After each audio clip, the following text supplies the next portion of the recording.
narito na naman tayo para sa isang napaka-sweet at nakakakilig na love story nila Kalingap Edu at Ate Viancy. Ulat mo ay aking makilala. Para sa pagpapatuloy ng ating love story ay makikita natin kung gaano na kalaki ang ipinagbago ng bahay nila Ate Viancy ngayon. Dahil kahit na maulan, bumagyo man, ano man ang mangyayari ay patuloy pa rin talaga ang paggawa ng mga karpintero para sa bahay nila Ate Viancy. Kaya bilang ganti ay makikita natin si Ate Viancy na dadalaw sa kanilang bahay. Bit-bit ang mga pagkain para sa mga karpintero. Kaya makikita natin kung gaano talaga siya kabait at gaano kabait ang kanyang puso at hindi talaga siya nakakalimot sa mga taong tumutulong sa kanya. At ito na nga ang mga nangyari.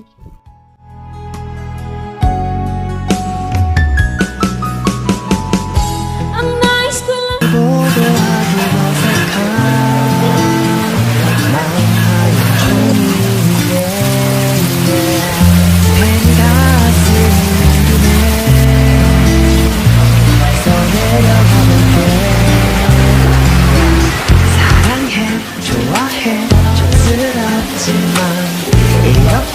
고백해 맛은 없어도 난 지금 진지해 장난하는데 유치해 미안해 하지만 내 Uy, dyan si Biancy.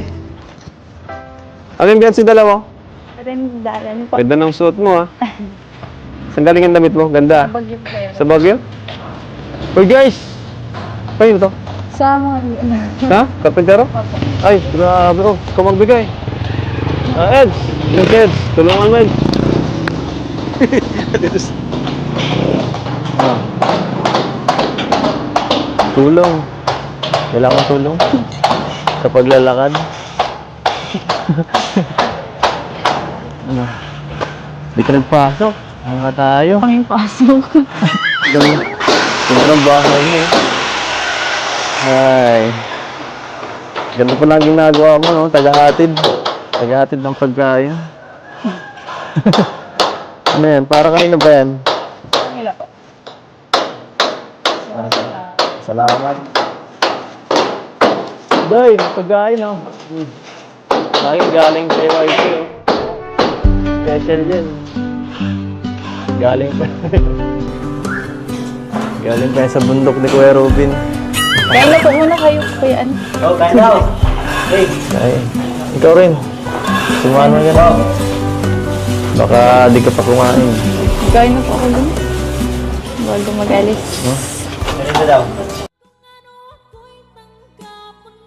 Napakabait talaga ni Viancy, no? Dahil kahit na maulan ay talagang pumunta pa rin siya doon kahit madulas din ang daan. Talagang pinagtiyagaan niya na makatulong din naman kahit papano sa mga gumagawa sa kanyang bahay. Hindi talaga tayo mali ng taong sinuportahan. Galing pa yan sa bundok ni Kuya Robin. Kaya na po muna kayo, Kuya An. Ay, ikaw rin. Sumano yan. Baka di ka pa kumain. Gawin na po ako dun. Bago mag-alis. Tapos, dumi. Dumi na, oh. House tour mo ako. House tour. Ngayon lang ako ulit Ha? nakapunta. Kanina pa ako dito. Hindi ako pumapasok. Hinihintay kita, eh. Bakit naman po? Siyempre, pa-house tour mo ako.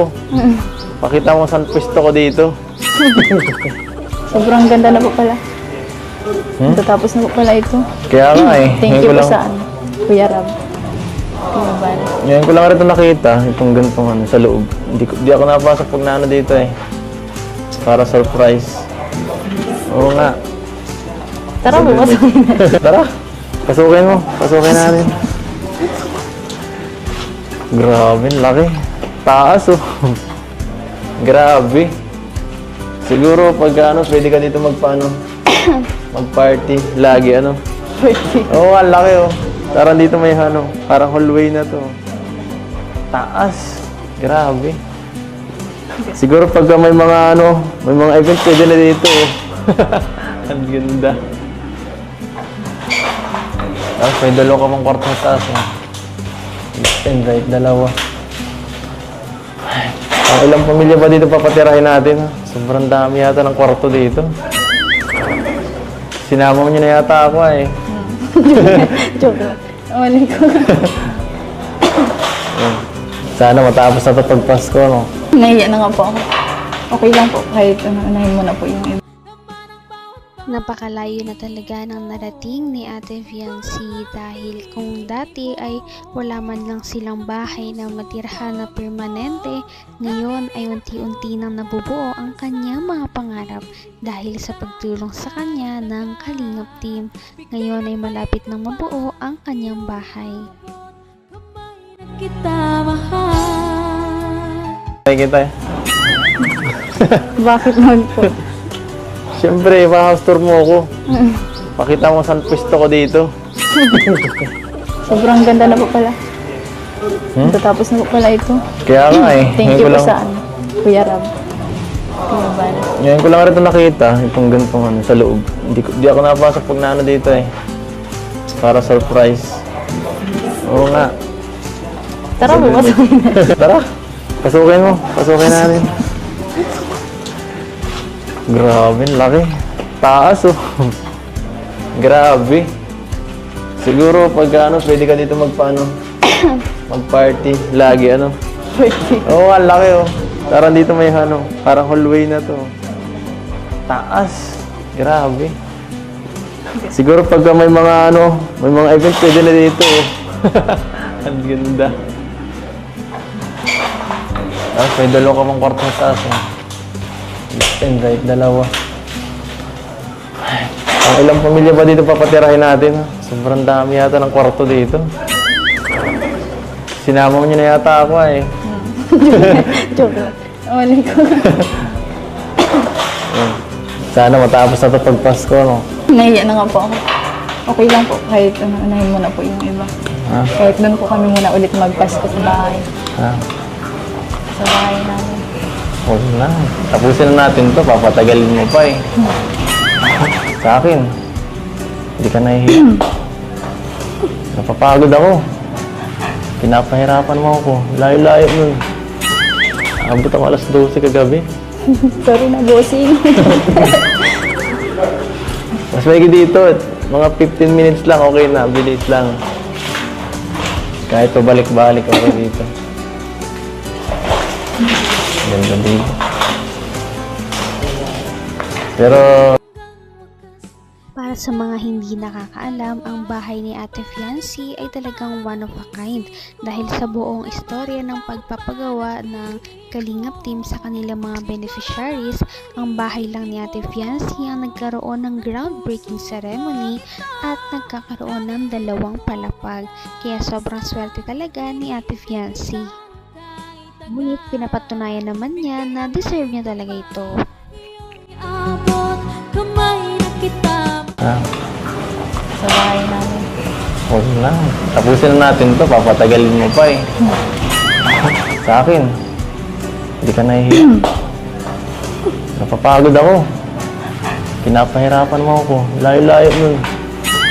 Abot ako alas 12 kagabi. Sorry na, bossing. Mas maigi dito. Mga 15 minutes lang, okay na. Bilis lang. Kahit pabalik-balik okay dito. Ganda dito. Pero, sana matapos na, ano? Sige, tara. Hindi ko na. Dito ma-celebrate. Ma-celebrate tayo dito ng Pasko. Joke lang. Bagong taon. Ano? Wala lang paano ba yan? Wala lang Hong Kong. Sana tayo mag-celebrate ng ano? Ng anniversary. Dito na lang po siya. Dito Dito na lang na tayo lang. mag-celebrate.